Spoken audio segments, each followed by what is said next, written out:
Hello. Welcome back to my channel. This is going to be my 7th through the 11th, April 7th through the 11th, Beyond the Gates recap. But let me just say something, excuse me, to start it off so you can be looking forward to this. Somebody has the modeling bug. Smitty is reduced. We find out some more things about Leslie, Dana, Lulu, Jacuzzi, Tub, and Elevator on this show. We find out more about how the situation came about with her and Ted. Danny gets the hopes up. So let's get into it. So the episode opens up and we have, I am so happy that we finally get into this modeling show. And what I'm so happy about with Beyond the Gates is that, these and that may happen later on. And because they're wrapping those storylines and moving to the next one. I'm ready. As a matter of fact, I'm ready to go to court. Let's go. Naomi versus Bill. I'm ready to knock all that out. We go to we're gonna start off at the fashion show. Everything is good. But then, the cutest thing happens. They bring out why do I y'all, it's still new. I forget the little girl's name. That's Smitty and Martin's daughter. Boy, ain't that Smitty? That Martin, he's controlling, isn't he? Smitty, I'm sorry, Martin is still having these dreams. And this time, the dreams are becoming more vivid. So we finally see something in the dream. A crowbar, for example. Now, again, I'm going to stick with my theory. Come along with me and ride with this theory. I really do believe that he took out in a drunken car accident. I believe he took out Andre's parents. I'm going to stick with that. Now it's time for Smitty. See, Smitty is trying to figure out what's happening with Tyrell. Why is he being bullied? You know what? What I know about rich children, even if they're in a situation like they are in, say for example, this gay couple, right? This gay couple, interracial, and then they have 2 children. Sometimes it's not the other people that's being bullied. Sometimes they are the Regina Georges of the situation. And I believe at some point that that he may be the Regina George in this situation. We'll find out. They started, they find out about some text messages from a friend named Samantha. Well, Samantha finds out that's her name. Samantha finds some text messages from one of their friends. Okay, Ted, he goes to Leslie's place. He drops off what he gives her the 50 G's, right? So he's looking around the apartment, but never finds the pictures all over the place of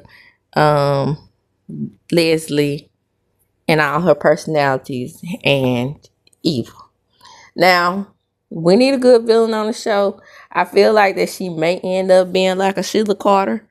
But I mean, you never know. But Ted actually thought that evil was gone.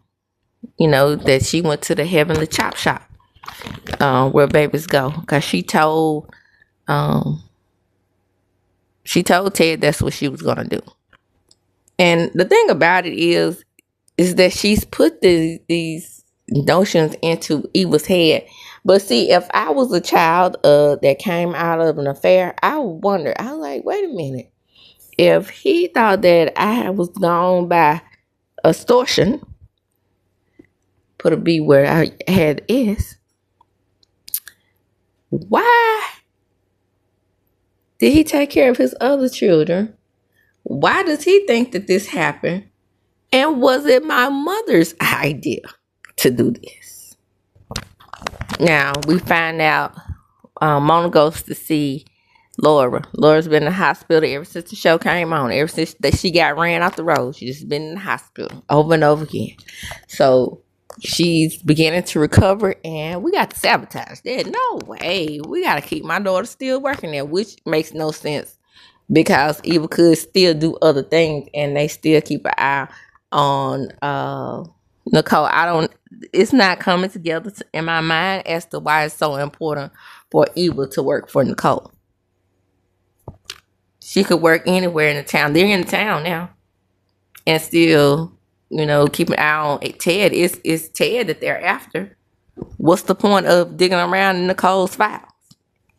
But anyway, she has a cardiac event because she put potassium in her damn IV. That is, baby, when I tell you I know about potassium causing a cardiac event or lack thereof. Potassium, from now on, I understand that potassium got to be just right. It's one of those things that cannot be wrong, and it can't be too wrong, and it can't be too right. It just got to be perfectly perfect in the middle. Because my sister had a cardiac event. She had to be pulled out of the car and pressed on for about 15 minutes because her whole body went still.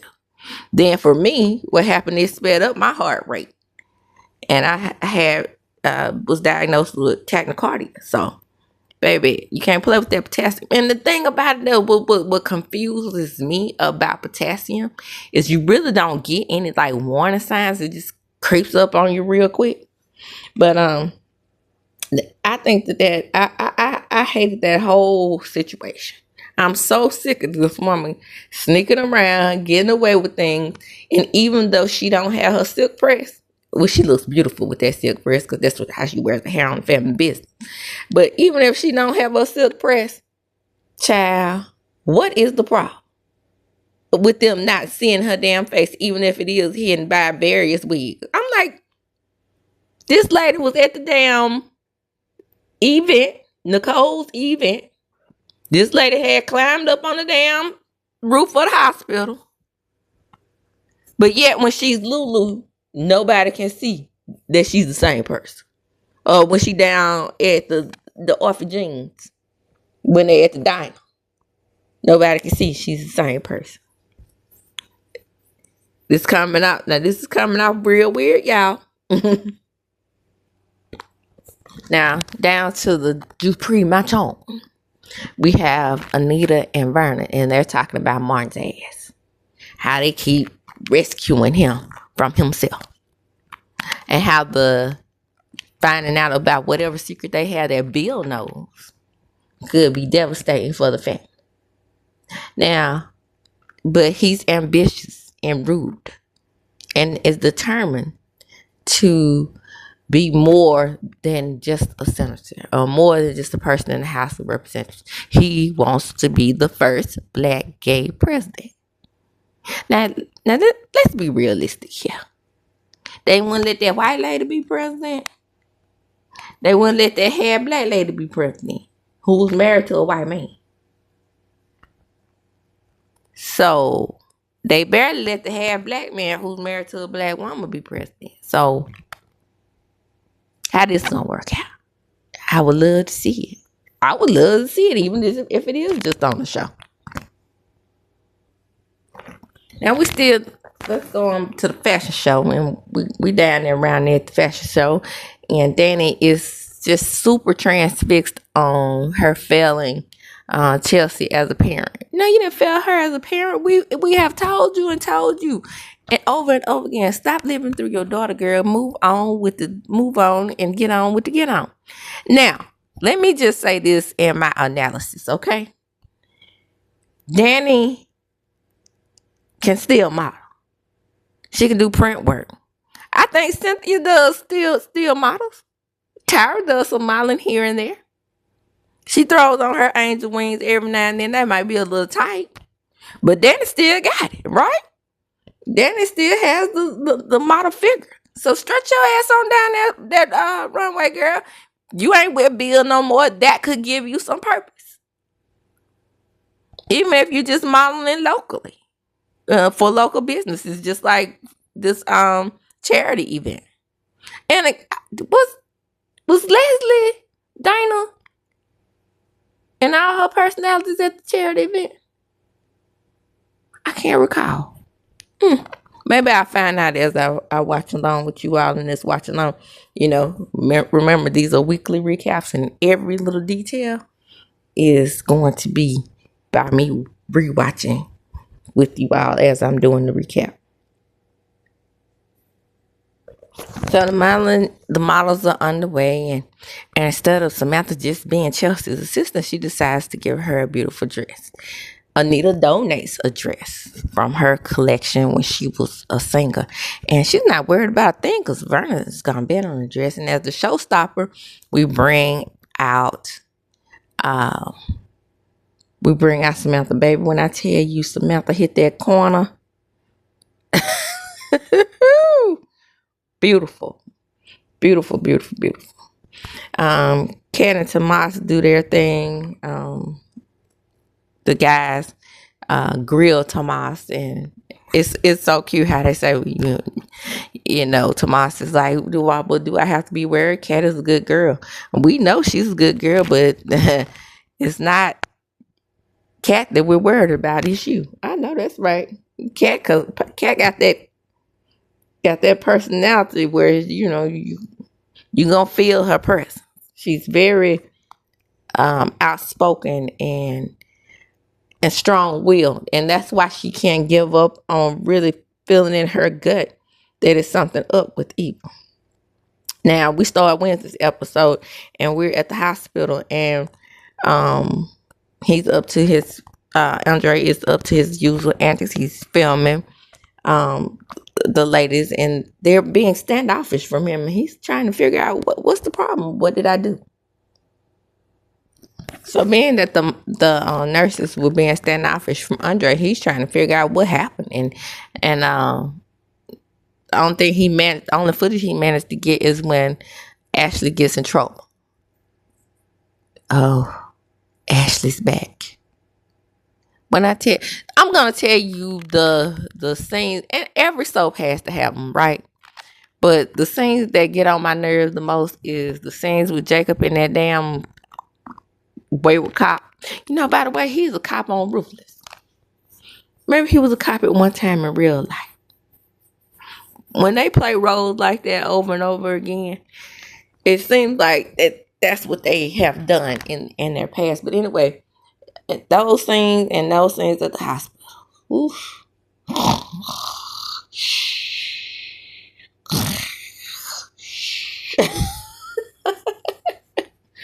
But every soap has a hospital in it, don't it? This ain't General Hospital. We don't have to spend that much time at the hospital with Ashley and her situation. Now, Shanice is supposed to be the floor manager.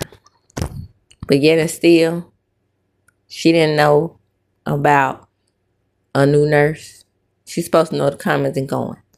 But, you know, she did say that she worked a night shift, and that may be where it comes in there because, you know, when you the floor manager of the nursing station, you only meet your crew. However, you do also meet other nurses because as a mental health professional working at a state hospital, you don't spend much time with the next shift, but you do what you call a shift report.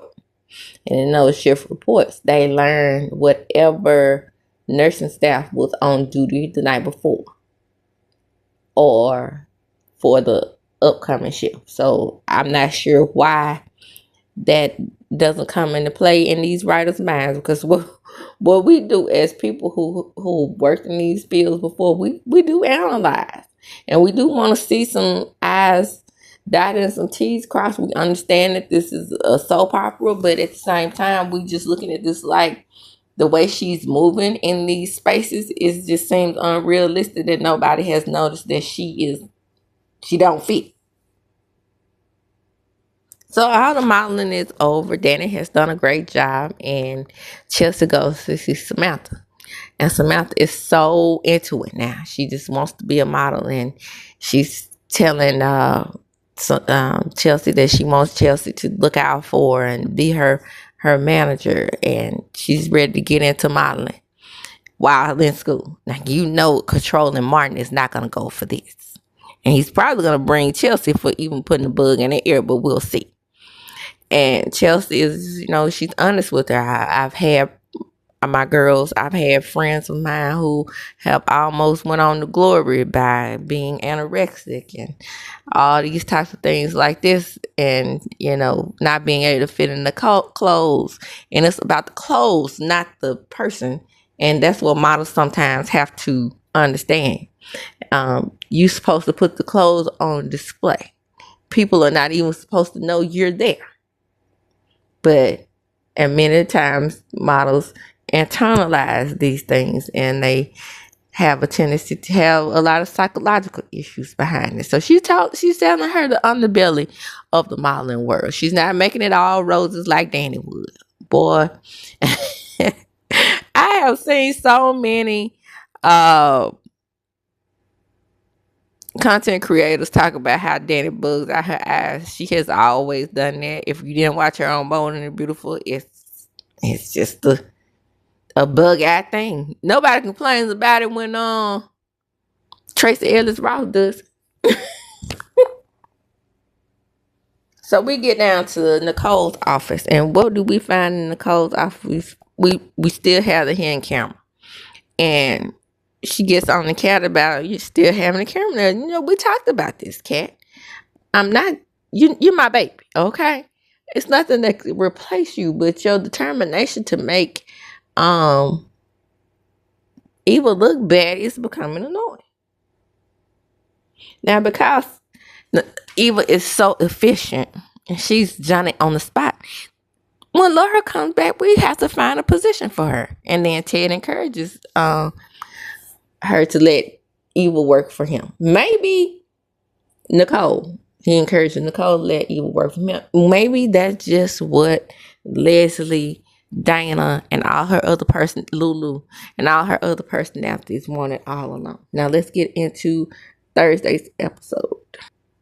Okay, so the episode opens up and we have Haley and Bill.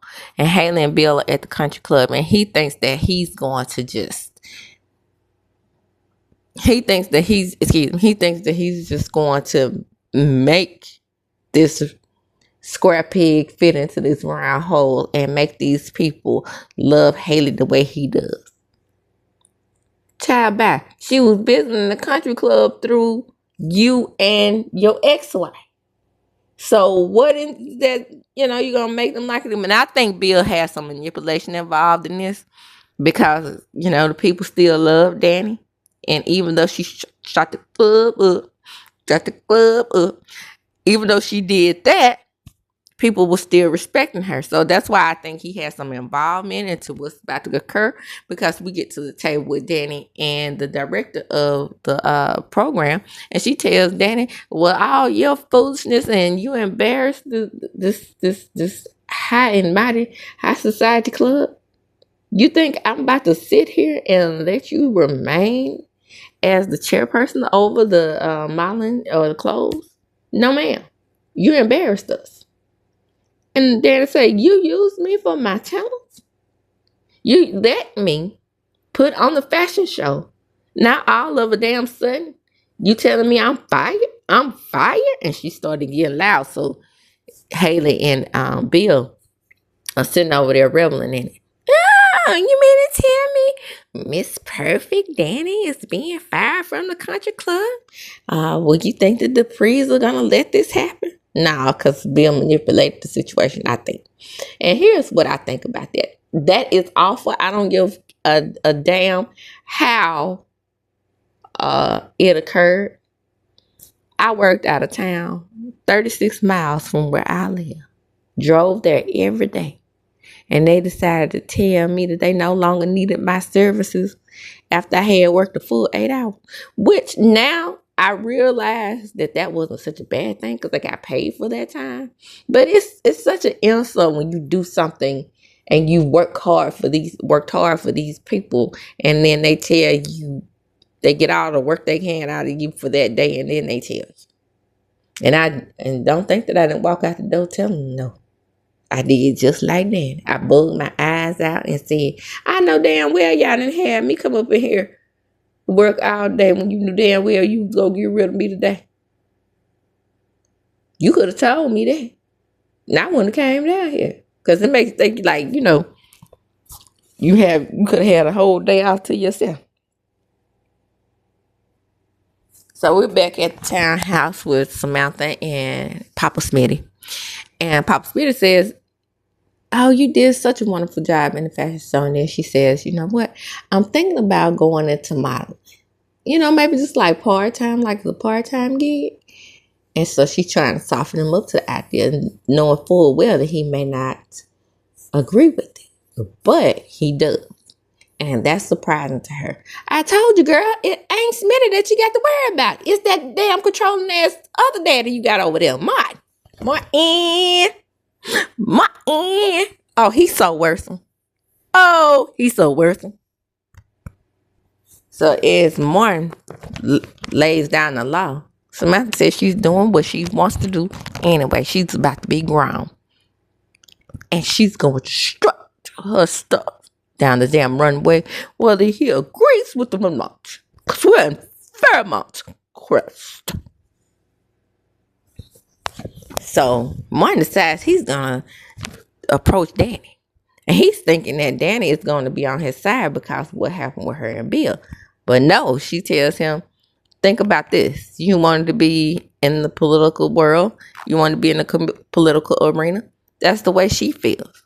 Nobody could stop you from doing what you want to do, yet and still you trying to stop her from living out her dreams. But Martin, being the stubborn jackass that he is, he sticks to his gun and says, no, not my child. My child too good to be up on the runway with these bitches. No, never. Not in Fairmont Crest. I'll just put my own shoes on it, but y'all get the picture.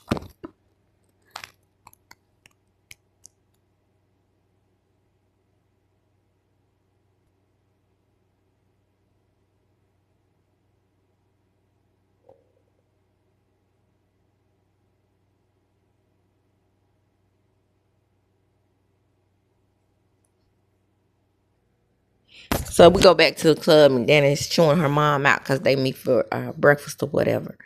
And she tells her, Mom, I know it was you. I know you told Anita. Not Anita, that's her name. But I know you told Hannah. It's Hannah, that's her name. I know you told Hannah to fire me. What? Danny, I'm clueless. I don't know what you're talking about.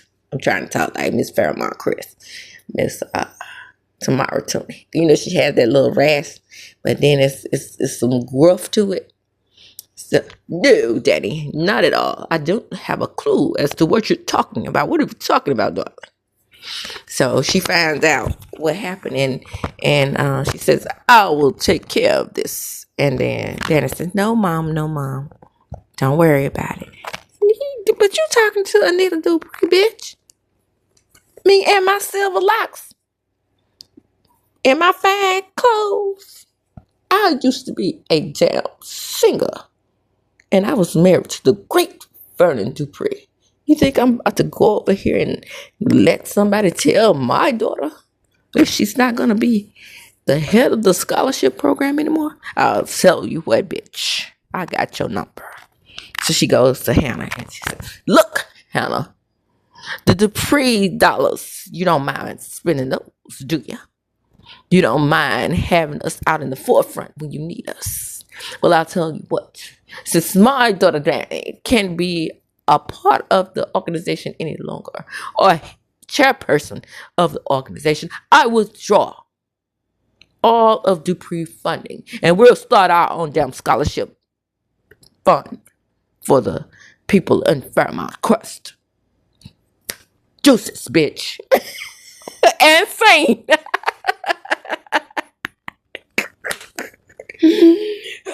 I know that's right, Miss Anita. Now let's get on down to Friday's episode, baby.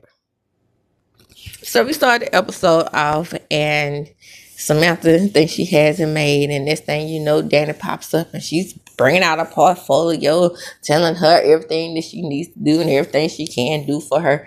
And Samantha's looking at her like, bitch, ain't he Danny? Ain't he Danny? Choo! Snap out of it, bitch. I don't want you. Me wants Chelsea. Me wants the young tender thing. We model on your own, girl. Ain't he Danny? You still got it. Go on over there and strut down that catwalk down to the club whenever they need a little tennis showing, little tennis skirts and whatnot. Go over there. Let me talk to the young tender who has millions of followers over there on the ticket of the talking and the Insta of the Grammy. I don't want you, lady. And then being that Danny has a cult following since she shut the club up. So she did all of that. All she has to do is start her own TikTok page and model every day. And she will still get likes and likes and likes and off her body. She'll get the likes that she needs. And then Danny bugs her eyes out once she realizes that Samantha don't want her. I've overstepped, haven't I? Yeah, Auntie Danny. I mean, I was kind of looking for Chelsea. Yes, I understand, dear. Go ahead and use Chelsea. Chelsea will be great for the job. Now let's get on down to the hospital, because this is where everything get juicy. Juicy. Candy rain coming down, chasing in my mind. I said it's all around. Now that's where Biggie got the sound. It was a song by M2May in the early 80s called Juicy Fruit. So, just history there. But Anita Dupree wasn't on that song. Just saying. But anyway, so we're watching the video back and we're talking about Nicole. And Nicole is talking about how it was this one night. Their marriage was perfect up until this one night when she had just had Martin and she couldn't find Ted. Why she couldn't find Ted? Because he had run all up into Leslie's cooter. He was having an affair. So Jacob is big up. Uncle Ted, you great. Uncle Ted, I don't expect you to be the kind of guy that will cheat on anybody. Uncle Ted, stop it. I'm not who you think I am. Huh? I'm not who you think I am. I had an affair. You cheated on Auntie Nicole? Yes, I cheated. We were having problems. Martin was honorary as he is today. Nicole was having miscarriages left and right. It was putting a strain on our marriage. So I laid up with a woman who I thought was quirky and cool. But then I found out she was quirky and crazy. Unstable, if you will. Then she became obsessive. She got pregnant. And I told her, you what? Where's the baby? You got a kid out there? Nope. She got rid of it, thank goodness. But about what? Can you trust that? Did you think about that? She's nutty cakes. She's distorting money from you.